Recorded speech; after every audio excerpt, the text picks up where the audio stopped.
欢迎来到新兴消息频道，请订阅频道，所以大家不要错过当天最热门的新闻。我们今天的时事通讯包括以下内容：白鹿演技争议与星途走向探讨。白鹿的演技从周生如故的细腻哭戏到临江仙的层次化表达，经历了从外放到内敛的蜕变。她以用灵魂碾压外貌的诚意突破古偶框架，却在正剧转型中面临表演刻意的争议。这位90后顶流能否凭借《唐宫奇案》实现从流量花旦到实力派的跨越？白鹿演技表现的多为解析。白鹿的演技发展呈现出鲜明的阶段性特征，其表演风格在争议与突破中不断演进。早期在《周生如故》中，崔时宜的经典哭戏成为灵气派标签的重要注脚。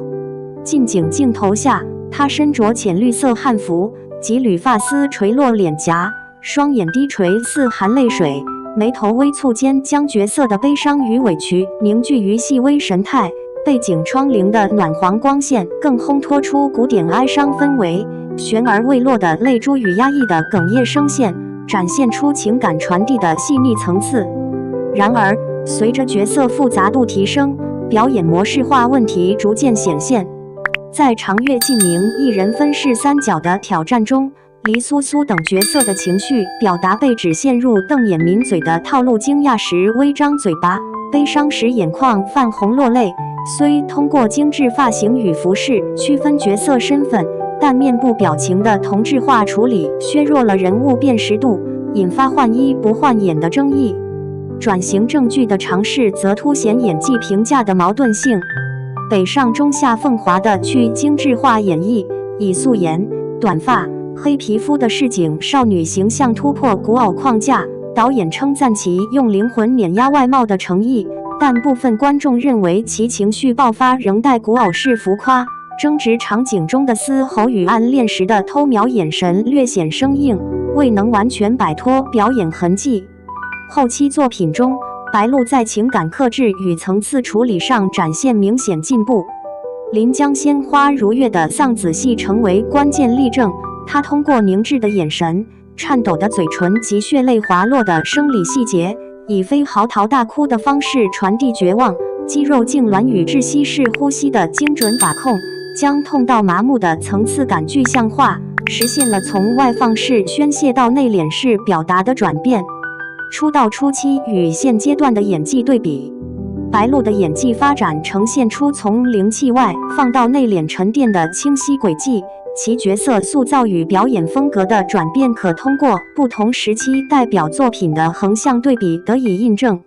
出道初期2016年至2019年，白鹿以模特身份转型演员，依托古装剧奠定行业基础。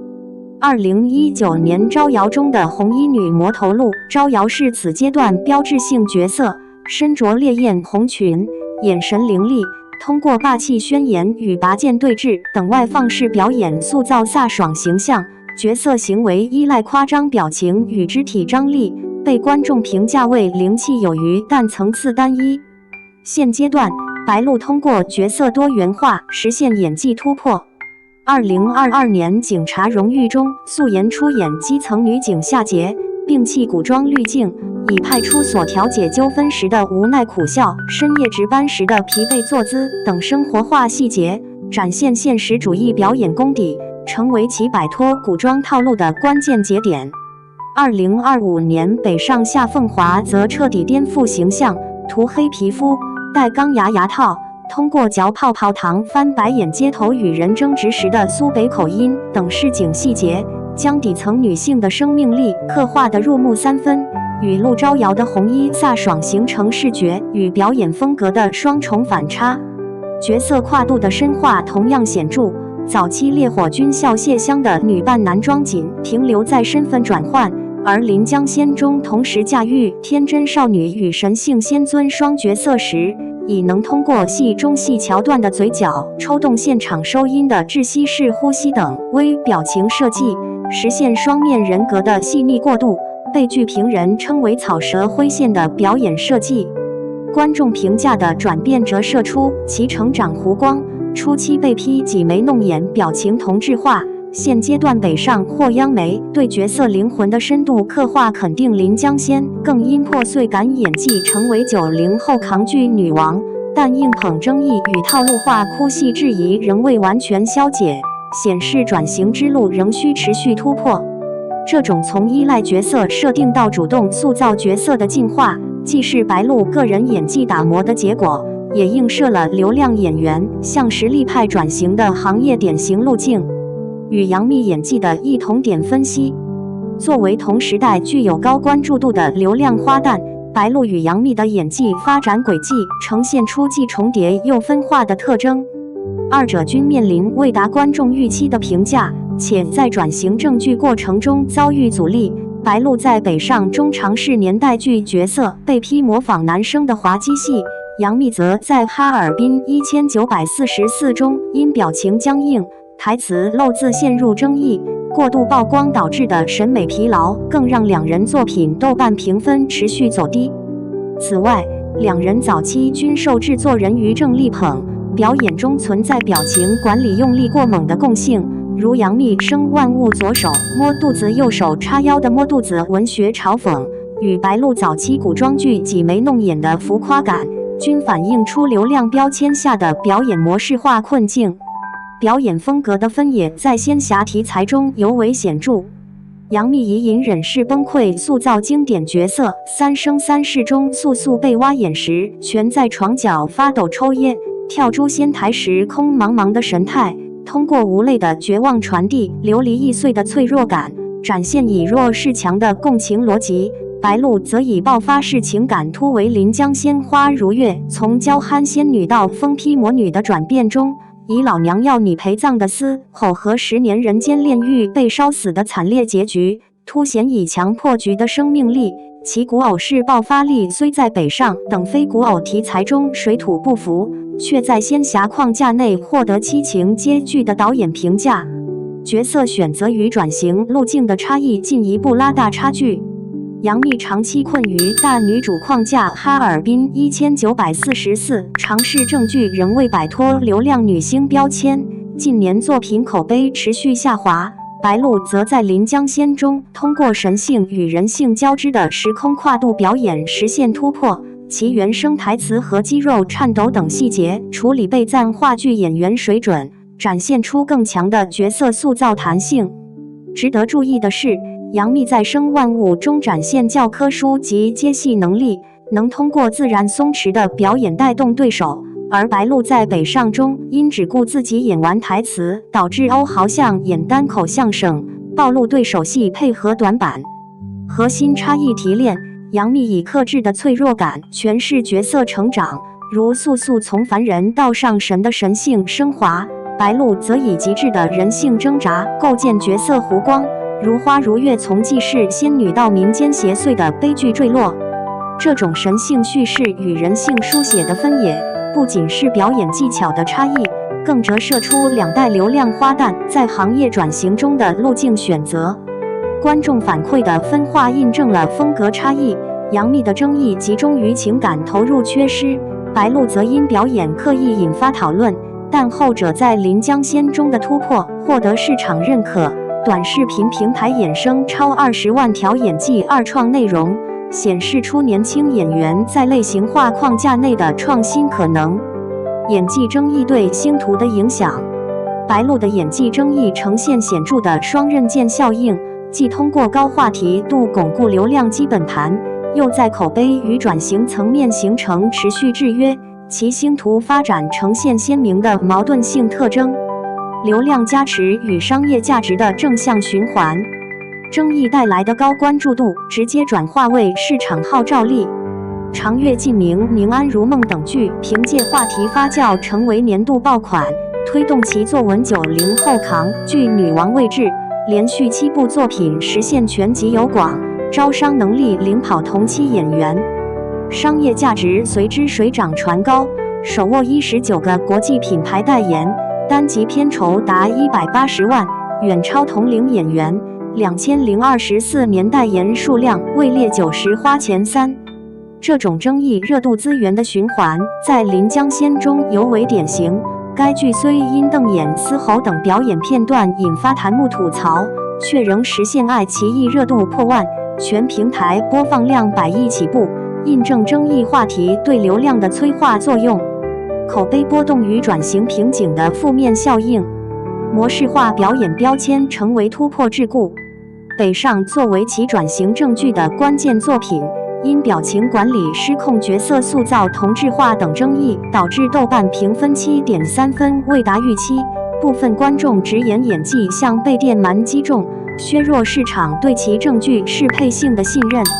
长期角色设定雷同，如多部剧集中的大美人人设，更引发审美疲劳，观众信任度持续下滑。对比赵丽颖通过悬疑剧转型获好评，白鹿面临重复人设消耗口碑的严峻挑战。行业认可层面，主流奖项缺失成为硬伤，金鹰奖提名未获奖的结果，凸显流量大于实力的质疑对其向实力派转型的制约。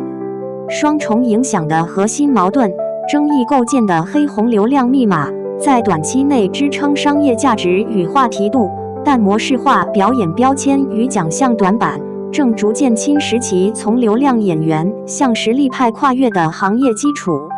如何平衡热度与口碑，成为白鹿星途持续发展的关键命题。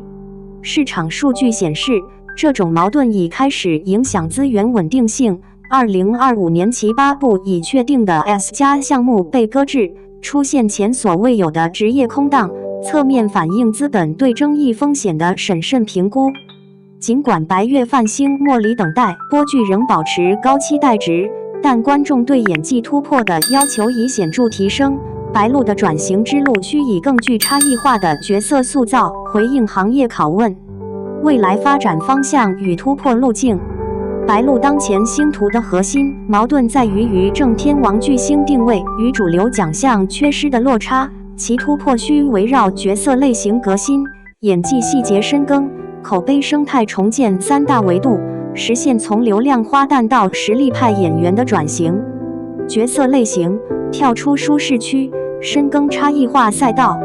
长期依赖仙侠虐恋女主古装大美人模板，导致角色同质化严重，需延续北上中钢雅土妹夏凤华的颠覆性尝试，向现实主义题材深耕。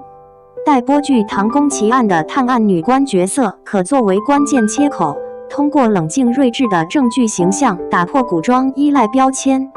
参考赵丽颖从花千骨到幸福到万家的转型路径，可进一步挑战职场女性、历史人物等复杂人设，减少对前期飒爽后期虐恋模板的依赖，在年代剧、军旅剧等严肃题材中积累具抛脸实力。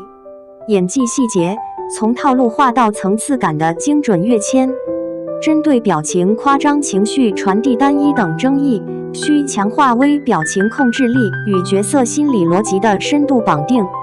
可借鉴临江仙戏中戏的细节处理经验，通过话剧训练提升情绪克制力，避免悲伤张嘴吸气、愤怒跺脚嘶吼的模式化表演。